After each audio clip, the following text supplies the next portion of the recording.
बिस्मिल्लाहिर्रहमानिर्रहीम। Leader TV के साथ मैं हूं खुर्रम पाशा। नाजरीन, आज मेरे साथ आपकी जानी पहचानी शख्सियत मौजूद हैं और इनके साथ प्रोग्राम करने के मेरे दो मकसद हैं। पहला मकसद ये था कि शाहिद भाई के हवाले से पिछले कुछ दिनों से खासी एक नेगेटिव किस्म की अफवाहें जन्म ले रही थी और तरह तरह की बातें हो रही थी। तो जिस वक्त इनके हवाले से अफवाहें मार्केट में जन्म ले रही थी तो ये तब भी मेरे साथ राब्ते में थे और जो कुछ कहा जा रहा था, तो जब मेरा इनसे रब्ता हुआ तो तब भी पता लग गया था कि ये सिवाय अफवाहों के कुछ नहीं है। खैर, इन तक पहुंचने के लिए एक लंबा सफ़र तो तय करना पड़ा और मैं इन तक पहुंच गया जिस मुकाम पर ये बैठे हुए थे।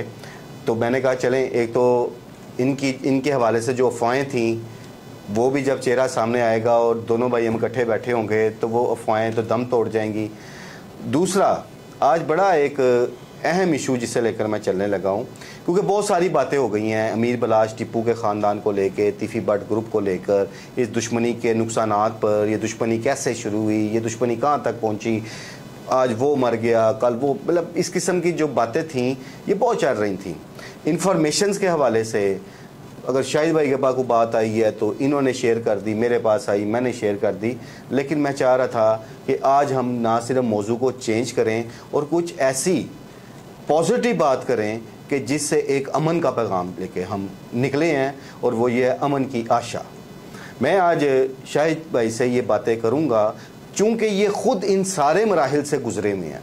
इन्होंने ख़ुद दुश्मनियों को फेस किया हुआ है, इन्होंने ख़ुद अपने कंधों पे अपने बाप की और अपने भाई की लाश भी उठाई हुई है। तो ये उस वक़्त क्या सूरत हाल होती है, इन दुश्मनियों के क्या ख़तरनाक नताइज होते हैं, इन दुश्मनियों से कैसे निकला जा सकता है और किस तरह हम इस शहर लाहौर में एक अमन की फ़ज़ा कायम कर सकते हैं, कौन लोग इसमें अपना किरदार अदा कर सकते हैं। इन सारे मौज़ूआत पर हम शाहिद भाई का जो तजर्बात हैं, जो माजी में ये देख चुके हैं और आइंदा आने वाले वक्त में वो क्या देख रहे हैं और इससे किस तरह मुमकिन है कि इस खून ख्वार दुश्मनी का ख़ात्मा हो सके।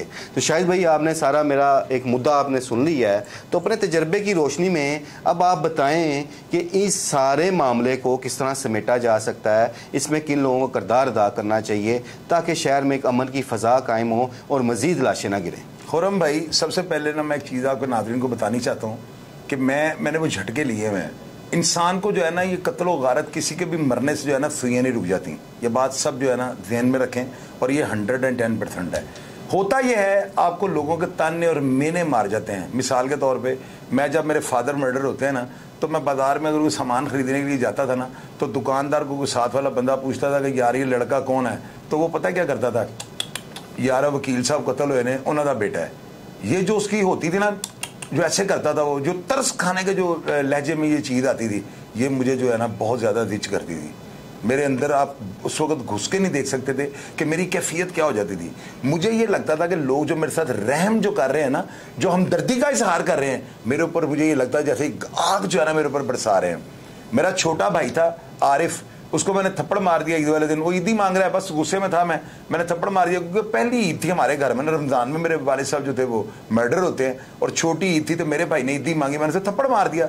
तो वो वालिद साहब की बड़ी तस्वीर के आगे जाकर उससे एक फ़िक्रा कहा था कि अब्बू जी सानू ईद कौन देगा। मैंने इस तरह के झटके लिए हुए हैं। मैंने बड़ी जो है ना कसम पुरसी की ज़िंदगी गुजारी है। ऐसे ऐसे ताने, ऐसे ऐसे मेने और लोगों की हमदर्दी वो ज़्यादा मारती है। मेरी बात याद रखिएगा, कोई बंदा भी आपको गोली नहीं मारता। ये लोगों की जो होती है ना, वो यार इधर प्यो बड़ा शरीफ आदमी है बेचारा, ये बेचारे का लफ्ज़ जो है ना, ये आपके अंदर नश्तर बन के जो है ना आपके कलेजे को जो है तार तार कर देता है। मेरी बात याद रखिएगा। अब दूसरी बात आपने की है, मैं आपको ये बतानी चाहता हूँ, देखिए इस सुलह इसको होना चाहिए, ये सुलह होनी चाहिए, ये स्टॉप होना चाहिए। आप तारीख को पढ़कर देखें, जिन अफराद ने जंगें स्टार्ट की हैं ना, उनके जिक्र जो है ना स्टार्ट में किए गए हैं, और जिन्होंने जंगों के एहतमाम किए हैं। बीच में कई करैक्टर आते हैं जिनको तारीख जो है ना भूल चुकी हुई है। अब यहाँ पर जो है ना हम जैसे लोगों को, अब देखें हम यूट्यूबर क्या कर रहे हैं, आप इस चीज़ को मानते हैं, हम में से ज़्यादा लोग जो है ना थंबनेल के ऊपर नारकी फैलाते हैं। यार ये वही लफ्ज़ है जो मुझे जिच करते थे। तो क्या ये थंबनेल पढ़ के वो जो लवाहकीन है, जो वारसा है, जो पीछे बचे अफराद हैं, उनके सीने जिच नहीं होते होंगे? मुझे आप ये बताएं, वो उनके अंदर क्या जो है ना, हम उनके अंदर जो है ना कोयले जो है ना लाल सुरख जो है वो उनके ऊपर फेंकते हैं। तो ये कितनी ज़बरदस्त बात है, कितनी ख़तरनाक बात है, आप इसका फैसला खुद कीजिएगा। सुलह होनी चाहिए। अगर ये सुलह हो जाती है तो ये बहुत अच्छा फैसला होगा, वरना मैं ये दावे से कह सकता हूँ इनके घरों में औरतें जो है ना फिर वो रह जाएंगी जनाजा उठाने के लिए। मेरी बात याद रखिए। जी बिल्कुल, आपने बड़ी अच्छी बात की शाहिद भाई, और एक मिसाल हमारे सामने भी है कि पंजाब लेवल की एक दुश्मनी गिनी जाती थी और बहुत नाम था चौधरी अलियास जट अलमरूफ अलियास चौंठिए का। तो आज आप उनके ख़ानदान की तरफ जब नज़र दौड़ाते हैं तो उसमें सिर्फ़ एक औरत रह गई है, सिद्रा बंदेशा।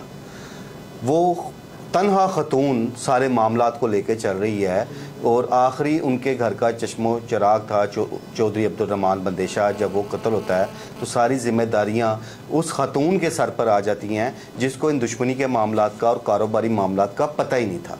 तो कहने का मकसद ये है कि ये दुश्मनियाँ इतना ख़तरनाक अमल है, और जिन ख़ानदानों ने, जिन लोगों ने बर वक्त सुलह कर ली तो आज उनकी नस्ल जो है वो चल रही है। तो शायद भाई इसमें जो अभी आपने बात की अनारकी फैलाने वाली, वाकई ऐसी बहुत सारी बातें मार्केट में हो रही हैं कि इंतशार फैलाया जा रहा है, अनारकी फैलाई जा रही है, वो अपनी जगह पे है। लेकिन ऐसे कौन से किरदार आप समझते हैं कि जो आगे बढ़ें, जो कोशिश करें तो इन घरानों को जोड़ने में अपना किरदार अदा कर सकते हैं? खुर्रम भाई, मैं आपको शॉर्टर फॉर्म में बताता हूँ। ख्वाजा अजहर गुलशन, मेरी चूंकि उनसे बात हुई है, मेरी नज़र में उनका जो है ना एक स्केच था कि देव टाइप आदमी होंगे ना, यानी कि उनके मुंह से आग बरसेगी ना। मेरी कभी उनके साथ ऐसी गुफ्तगू नहीं थी। मेरे बड़े भाई डिस्ट्रिक्ट सेशन जज चोर में साथ उनके साथ उनका ताल्लुक था।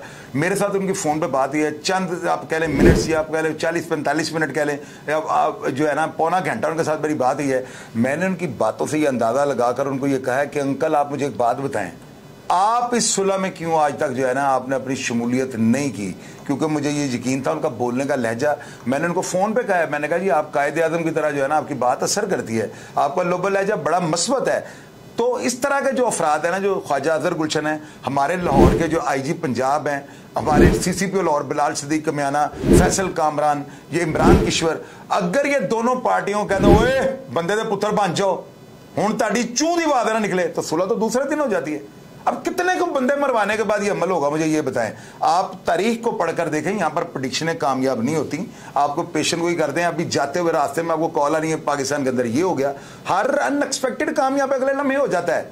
आप ये देखें, माजा सिख और राहिल असगर की दुश्मनी, आरफ हवेलियां वाला रिश्ता नंबरदार की दुश्मनी, मलक जादू की दुश्मनी, ये छोटी दुश्मनियां थी जिनमें आरफ भिंडर जैसे जो डिस्ट्रिक्ट अटारनी जनरल थे उनको मर्डर कर दिया गया, पुलिस के कांस्टेबल शहीद कर दिए गए, सिक्योरिटी गार्ड मार दिए गए, और एंड मलक जादू भी जान की बात ही हार गया।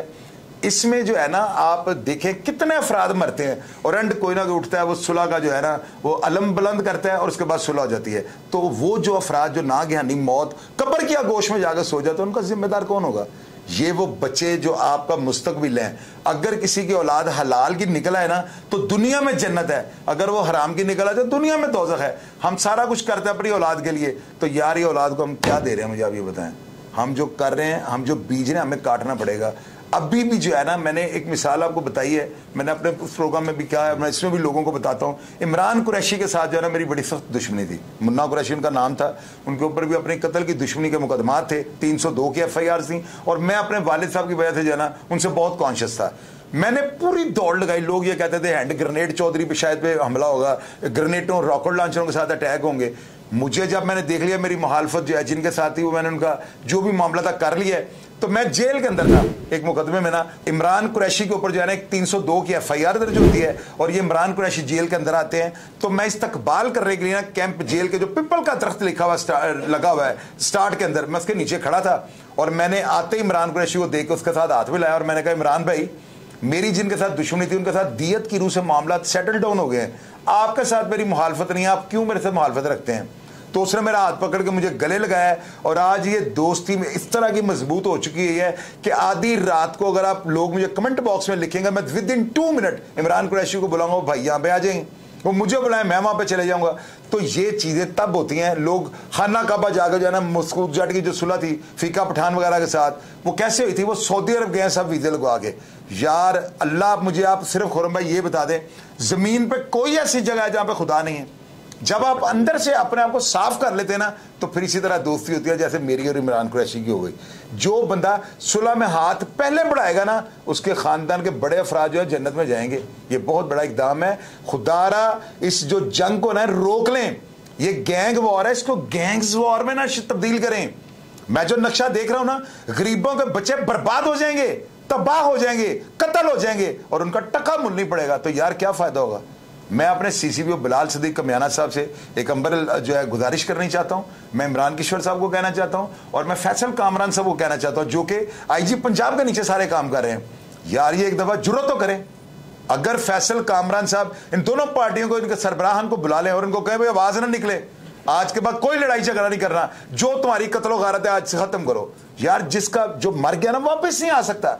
सारी दुनिया को मरवा दे। ना ये जावेद भट्ट ने वापस आना है, ना बलाज ने वापस आना है, ना टीपू ने, ना बिल्ले ट्रका वाले ने आना है। तो फिर अगली नस्ल को तो आप बचा लें, सारी दुनिया को आप नहीं मार सकते। जो हो गया यहां पर फुल स्टॉप लगा दें। जी बिल्कुल। इस सारी सूरत हाल में दुश्मनी चाहे किसी भी घराने में हो, अपनी अना को ख़त्म करना पड़ता है, अपने बदले की आग को ख़त्म करना पड़ता है। और ये सोचना चाहिए कि वाकई जो अब चले गए हैं, जो नुकसानात हो गए हैं, उनका तो अजाला नहीं है। अमीर बलाश टीपू कत्ल हुआ, उसका भी सदमा दुख है। जावेद भट्ट कत्ल हो गए हैं, उनका भी दुख और सदमा है। तो अभी मज़ीद इस सारे मामले में कितने लोगों को कब्रों तक पहुँचाना है और नई नस्ल क्या यही वाक़या देखती रहेगी। और दूसरी तरफ इस सारी सूरत हाल में जो शहर में खौफ की फ़ज़ा कायम हो चुकी है, क्योंकि जिस तरह दिन दिहाड़े सड़कों पे कत्ल होना शुरू हो गए हुए हैं, इसमें कई राहगीरों की भी जान जा सकती है। लोग अपने अंदर एक अदम तहफ़्फ़ुज़ का जो है एहसास जो है वो महसूस करते हैं। तो आपने बड़ी अच्छी बात की कि इसमें हमारे पुलिस अफसरान को भी अपना किरदार अदा करना होगा और उन तमाम किरदारों को आगे आना होगा जिनका असर और रसूख भी है, जो एक पॉजिटिव सोच भी रखते हैं। वो दोनों ग्रुपों में हैं, दोनों ग्रुपों के करीब भी हैं। और इसमें खसूसन हमारी, मैं समझता हूँ, ताजर बरादरी का बड़ा अहम रोल हो सकता है कि जिस तरह एक जावेद भट्ट का जब कत्ल होता है तो लाहौर की ताजर बरादरी काफ़ी अफसुर्दा है इस हवाले से। और वो खुद मेरी कई इस हवाले से जो सीनियर ताजर रहनुमा हैं उनसे गुफ्तगू भी हुई है, तो वो सब भी जो हैं उनकी भी ये ख्वाहिशात हैं कि इस दुश्मनी का ख़ात्मा होना चाहिए। तो ऐसे तमाम ताजर बरादरी के जो लोग हैं, जो सीनियर लोग हैं, जो पुराने लोग हैं, जो इन दोनों घरानों को एक अरसे से जानते हैं, उन्हें भी अपना किरदार अदा करना होगा। दूसरी बात शायद भाई, जो एक फिर मैं वो बात करूंगा कि चूंकि आपने खुद ये सदमात झेले हैं, आप नाजरीन को बताएं। हम तो अफसोस का इज़हार कर रहे हैं। अमीर बलाज टीपू ग्रुप का कोई अगर कत्ल होता है या तीफी भट्ट ग्रुप का जिस तरह जावेद भट्ट को कत्ल किया गया, हमारे लिए एक अफसोस और दुख की बात है। एक इंसानी जान गई है जो नहीं होना चाहिए। बट जिनके घरों से ये जनाजे उठते हैं और ना हक मारे जाते हैं, ये सीन आपके साथ भी हुआ है, वो फीलिंग्स उस टाइम क्या होती हैं और किस कर्ब से गुजरना पड़ता है, वो आप नाजरीन को बताएं। खुरम भाई, मेरी वालदा ना देसी औरत थी। घर से हमारे जो है ना तकरीबन पीछे सारे गंदम वगैरह हमें आ जाए, चावल वगैरह आ जाते थे। मेरी वालदा इतनी देहाती औरत थी कि वो गंदम को धो के ना ऊपर धूप में उन्होंने डाल देना, जब खुश्क होने के बाद उन्होंने आटा उसका जो है बनवाना। इतनी यानी घरेलू घर गृहस्थी वाली वो खातून थी। मैं आप लोगों को एक ऐसी बात बताऊंगा, आप इसको समझने की कोशिश कीजिएगा। एक दिन मैं बैठा हुआ था और मेरी वालदा ने देखना, बड़े मेरे दोस्त आने जाने, मोटरसाइकिलों के हॉर्न शॉर्न बजने, तो मेरी वालदा को बड़ा गुस्सा चढ़ता था कि मेरा खामन जो है दुनिया से चला गया, नाहक उसका कत्ल किया गया और ये बदला नहीं लेता। आप यकीन कीजिएगा, हमारे घर में ना मक्खन ऊपर लगा ना वालदा रोटी चोपड़ के देती थी। तो मैंने अपनी वालदा का अम्मी क्यों चोपड़ देना, अम्मी मेरी कहती खसमा ने खाना, तू सिर्फ चौलों का रोटी का बैरी है, दफा या तेरा कोई फायदा नहीं गा, हरामजादा केड़ा कि तू प्यो का बदला ले लिया। यार इस तरह के जो मैंने है ना, पता नहीं इन लोगों ने, इनको किसी ने मारे हैं कि नहीं मारे हैं, लेकिन खुदा की कसम खा के आपको ये कहूँगा, मुझे ये चीज़ें झंझोड़ कर रख देती हैं। मैं जब इस सदमे से, मेरा वालिद तो चला गया दुनिया से, भाई भी दुनिया से चला गया, जब मुझे ये सदमा दिया जाता था ना कि मैं कुछ कर नहीं सकता, मैं पता नहीं पैरालाइज हूँ, मैं माजूर हूँ, मैं दिमागी तौर पे अपसेट हूँ, या क्या मसला है, तो ये चीज़ें जो थी ना मुझे जिच करती थी। खुदारा अपनी नेशन को बचा लें। मैं एक चीज़ आपको बिल्कुल डायरेक्ट आपको बता रहा हूँ, नीचे कमेंट बॉक्स में कई लोग ऐसे भी होंगे जो शायद अमन ना चाह रहे हों, लेकिन मैं जो मैसेज आपको दे रहा हूँ ना, हत्था दियाँ बन्नियाँ दंदा ना खोलनियाँ पैंदियाँ जी। यकीन करें कि ये सिदरा बंदेशा की स्टोरी अगर आप सुन लेना तो आप तौबा तौबा कर जाएंगे। किसका दिल करता है यार एक खातून का, वो अपने साथ गनमैन रखे, दिल करता है किसी का, लेकिन उसको इतने संगीन जो है ना थ्रेट्स हैं कि वो बेचारी भी जो है ना बड़ी ज़िंदगी को अनसिक्योर महसूस करती है। तो क्या आप चाहते हैं कल को आपकी माएँ बहनें जो है बंदूकें उठा के आपके केसों की पैरवी करें? हंजरवाल और जो आरफ हवेलियां वाले की दुश्मनी थी ना, इसमें दर्जनों अफराद, सिकंदर न्याजी शेरों वालों ने स्टेन गन के साथ पूरी जंज बना के पूरी बारात उड़ा दी थी। तो बाद में क्या हुआ है, मलक निसार की वालदा और इनकी बहन जो थी ना, जो बुर्जी चौक में शहादत वाले दिन पेश होने जा रही थी, सिर्फ खवातीन रह गई और उनको भी मार दिया गया था। क्या आप चाहते हैं कि आपकी खवातीन घर की जो हैं आप सब कब्रों में चले जाएं? आप तो ठीक है अपनी भुगत गए, अपने गुनाहों का कुफारा आप अदा कर रहे हैं, लेकिन जो आपकी खवातीन रिक्शों में बैठकर केसों की पैरवी पर जाएंगी, तो जब लोग ये कहेंगे शाहिद चौधरी की वालदा है, ये खुर्रम पाशा की वालदा है, तो क्या आप इस तन और मेनों को बर्दाश्त कर सकेंगे? अगर एक दफ़ा गैरत और अगर आपका ज़मीर जिंदा है तो ऐसे करके ज़रूर देखिएगा, आप भी यही बातें मानेंगे जो मैं आपको कह रहा हूँ। जी बहुत शुक्रिया शाहिद भाई। तो नाजरीन, आपने शाहिद भाई की भी बातें सुनी हैं और मकसद भी हम दोनों का इस हवाले से, क्योंकि इस जब से ये केस शुरू हुआ अमीर बलाच के कत्ल के बाद, तो हम दोनों खासे मुतहर्रिक रहे इस हवाले से। और मैंने फिर कहा कि काफ़ी सारी इन्फॉर्मेशन आती भी थी, हम पास भी करते थे, हम प्रोग्राम का भी करते थे। छोटी सी बात एक सुना दो नाज़रीन। जी जी। लावा भाई की और अकबर जट की दुश्मनी में 50-40 अफराद जो है ना दुनिया से जा चुके हैं। मैंने जब देखा ना कि अकबर जट जो है वो उसके मामला खत्म हो रहे हैं, लावा भाई के साथ जो धड़ाबंदी किसकी महालत थी, लावा भाई जिंदा है, कमेंट बॉक्स में लिख लीजिएगा। मैंने कहा पाँव बढ़ गया था क्योंकि मैं सुलह करवानी चाहता था, मैं अमन चाहता था। मैंने लावा भाई के पाँव को हाथ लगाकर नबी के वास्ते डालकर इनको मैंने एग्री किया है। और आप देखिए उस बंदे ने आगे से किस ज़रफ़ का मुजाहरा किया था। ये 2002 या 3 की बात है। मैंने इनको कहा भाईजान आपने मेरे साथ अकबर जट के उधर जेल के अंदर है, आपने वहां पे जाकर उसको कहना है मैंने तुम्हें माफ किया।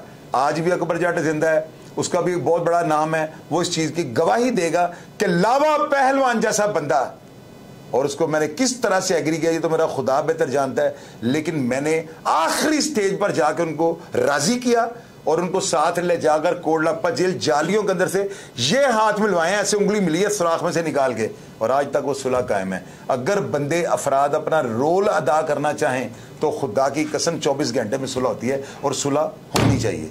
जी बिल्कुल, हम भी इसी ख्वाहिश का और इसी जज्बे का इजहार कर रहे हैं। और फिर दरख्वास्त है उन सब से कि जो इस सुलह के लिए अपना पॉजिटिव किरदार अदा कर सकते हैं, उन्हें आगे आना चाहिए और खुदारा उन इंतशारियों की बातों से बचें जिनका कुछ नहीं जा रहा, जा उन कर रहा है जिनके प्यारे कब्रों में जा रहे हैं। मुझे मेरे अगले प्रोग्राम तक की इजाज़त दीजिए। अल्लाह निगहबान।